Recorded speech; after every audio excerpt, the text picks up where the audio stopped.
Sir, many passionate and political speeches, eloquent speeches have been made from the opposition and from the ruling parties. I have only 4 specific questions of the Honorable Finance Minister, and they relate to the budgetary arithmetic. They don't relate to the politics or the development of J&K, but they relate to the budget of J&K. Sir, the expenditure figure that has been projected, very impressive, reaching 1,40,000 crores, is obviously based on a revenue receipts crossing almost 1 lakh crores. Now, so when I look at the papers and try to find out what is the source of this impressive increase in the revenue receipts, which accounts for the increase in the expenditure, it appears that a bulk of it is based on the sale of state PSUs, the sale of state public sector companies. So most state public sector companies in almost all states, but particularly in J&K, are either sick or are themselves dependent on budgetary support. So my first question to the Honorable Finance Minister is this assumption that you're going to generate a lot of revenue by selling state PSUs all that viable given the state of the PSUs in Jammu and Kashmir?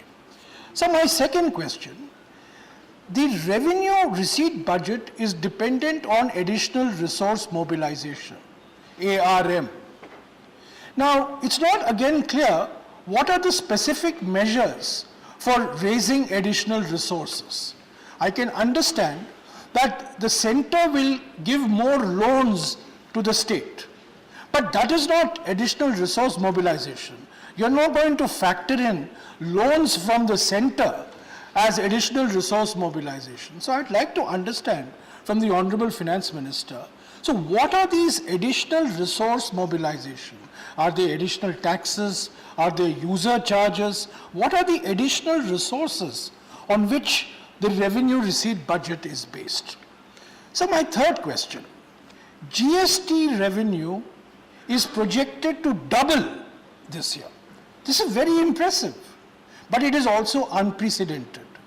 So I want to understand, I'm trying to understand what gives the Finance Minister and the formulators of the revenue budget the confidence that GST revenue is going to double in 1 year, which has not happened before anywhere. Finally, sir, the J&K Industrial Development Corporation, JKIDC, was set up to promote industrialization of the state, which we all support and which we all welcome. However, when you look at the way the JKIDC is structured, it has become a land bank. It is basically a land bank, and it has got enormous powers to either acquire land or to lease land or to get land, obviously to provide this land for private investors.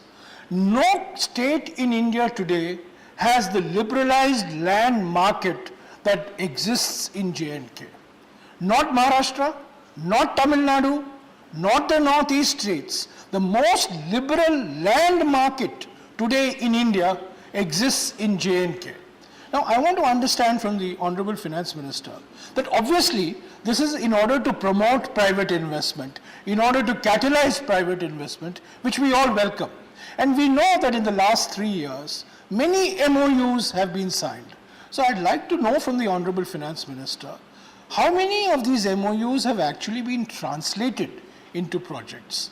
How many of these MOUs have actually started acquiring the land that is now being provided through the aegis of the JKIDC?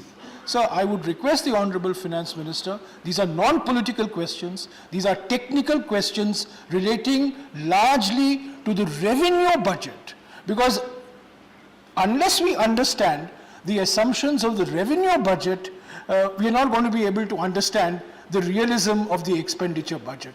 I welcome the expenditure budget, but I would like greater clarity on the pillars of the revenue budget. Thank you, sir.